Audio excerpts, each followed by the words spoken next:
Visio, Aurélie Assouline. Bonjour Aurélie. Bonjour Cyrielle. Vous êtes maire adjointe à la mairie du 17e, secrétaire départementale adjointe à la Fédération Les Républicains de Paris et surtout cofondatrice française du collectif du 7 octobre fondé avec Myriam Ederi en Israël. C'est un collectif composé de citoyens français, d'Israéliens qui résident en France et ce collectif s'est formé en réponse aux événements tragiques qui se sont produits en Israël le 7 octobre dernier. Quelle est la politique de ce collectif ?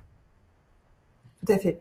Alors, déjà pour rappeler un petit peu la genèse de ce collectif, on s'est tous retrouvés consternés et sidérés par les attaques du 7 octobre et on a tous observé la montée d'un cran de l'horreur sur les actions de ces terroristes, notamment via les kidnappings.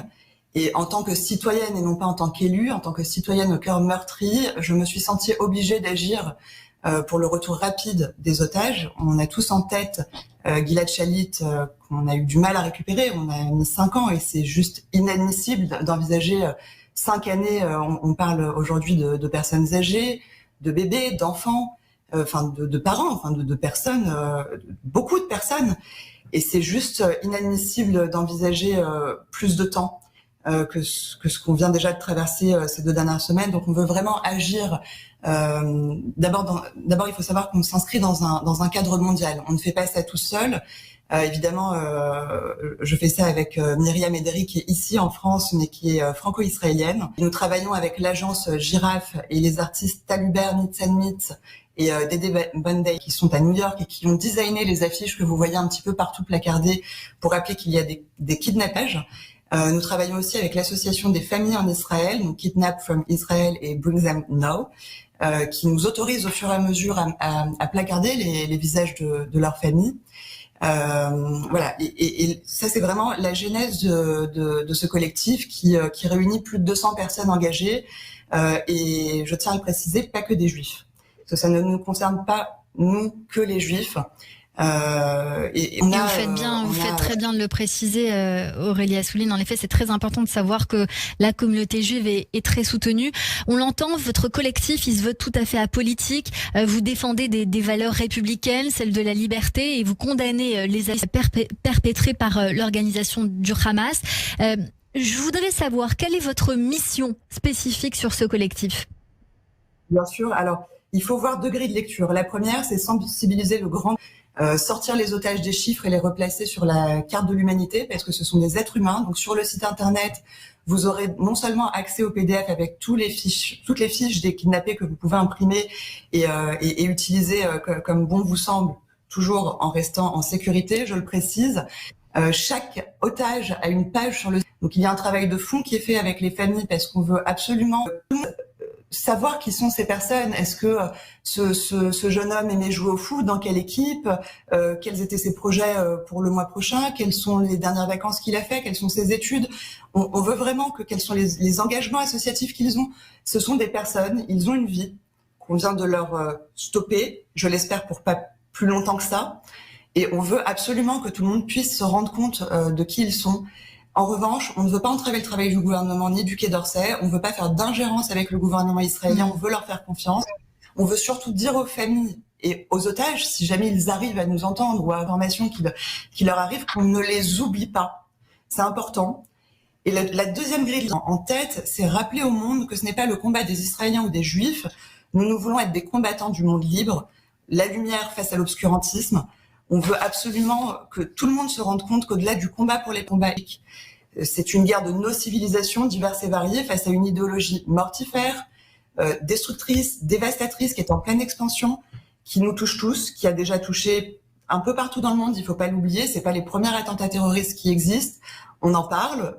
Je veux juste vous rappeler que pour vous donner vraiment la compréhension, c'est que j'ai même pas envie de dire ces gens, mais ces inhumains ont filmé pour que le monde sache ce qu'ils étaient en train de faire et pour qu'on sache qu'il y a des otages. Parce qu'à ce jour, il y a tellement eu de morts qu'on serait encore en train de chercher s'il y a des personnes qui manquent à l'appel. On ne le saurait pas. Ils voulaient qu'il y a des otages. Et je ne veux pas qu'on participe à la surenchère de leur prix.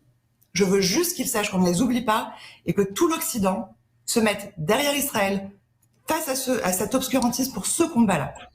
Voilà, c'est vraiment notre mission première. Le monde libre a les mêmes ennemis qu'Israël et c'est ce qu'on veut passer. Et les otages, malheureusement, le chiffre est monté encore aujourd'hui. 222 otages dans la bande de Gaza, des femmes, des enfants, des hommes, des vieillards, comme on le disait. Justement, c'est très fort ce que vous venez de nous dire, Aurélie Assouline. Et justement, vous avez mis en place plusieurs actions avec ce collectif 7 octobre, des actions fortes. On l'a vu ces derniers jours et notamment hier, cette grande table que vous avez montée. J'ai très envie que vous nous en parliez avec justement ces assiettes vides, ces chaises vides avec les pierres, comme on le voit parfois lors de mariages malheureusement, sauf que là ces gens-là manquent à l'appel. Je sais qu'il y a beaucoup d'actions, vous avez notamment demandé, je crois, à ce que chaque personne dans une table de Shabbat laisse une assiette en plus pour se souvenir. C'est très très fort et pour avoir la volonté que ces gens reviennent. Quelles sont les actions que vous avez faites ces derniers jours?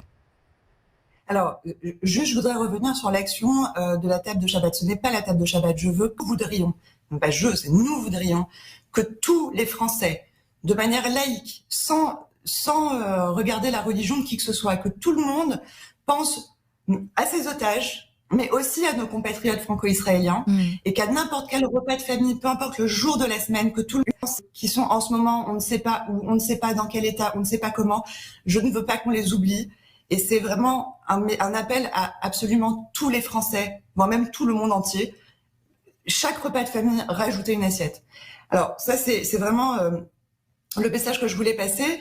Sur les actions, effectivement, il y a des actions de manière sauvage, mais on voudrait rester dans un cadre légal. Donc c'est un collectif qui s'est créé vite.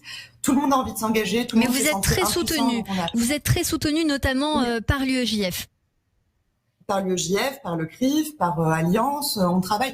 En fait, on n'a pas du tout l'intention de chapeauter les actions des associations. On veut leur donner les éléments, cadrer le cadre légal et sécuritaire, leur donner les moyens.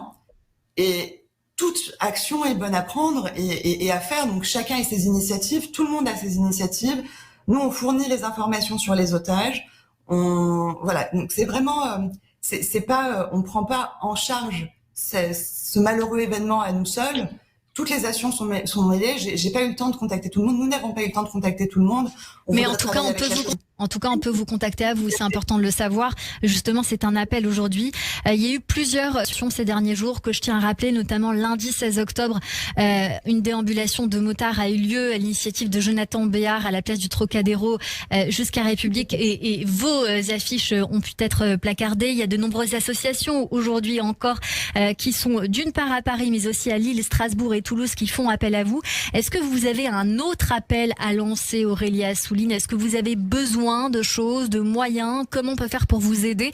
Est-ce que vous voulez des bénévoles? C'est à vous de nous le dire. On aurait toujours besoin de bénévoles. On veut que tout le monde puisse trouver sa place dans ce collectif. Il y a une multitude d'initiatives qui peuvent être imaginées, qui peuvent être prises. Il n'y a pas de hiérarchie à la verticale. Chacun propose, on cadre quand c'est nécessaire. Tous ceux qui ont envie d'agir pour les otages, sans entraver le gouvernement, sans entraver le Quai d'Orsay, mais pour passer ces deux messages que j'ai évoqués, c'est-à-dire réhumaniser ces otages et se battre avec l'ensemble des Français contre ce combat idéologique, contre cette idéologie, tout le monde est bienvenu, sans aucune... Et surtout, aller au-delà des Juifs, ce n'est pas un combat que pour les Juifs. Et je suis bien d'accord avec vous. Merci beaucoup Aurélie Assouline. Je rappelle qu'on peut vous contacter notamment par mail sur presse@7octobre.org. Vous êtes aussi très présent sur les réseaux sociaux, collectif 7 octobre sur Facebook, sur Twitter 7 octobre, Instagram collectif 7 octobre également sur TikTok et sur YouTube sous ce nom-là. Et puis voilà, le site internet, je le rappelle, collectif7octobre.org. Merci beaucoup Aurélie Assouline, maire adjointe à la mairie du 17e et secrétaire départementale adjointe à la Fédération Les Républicains de Paris, mais aussi cofondatrice française du collectif du 7 octobre. Merci beaucoup d'avoir été avec nous sur Radio J. Merci beaucoup. Radio J.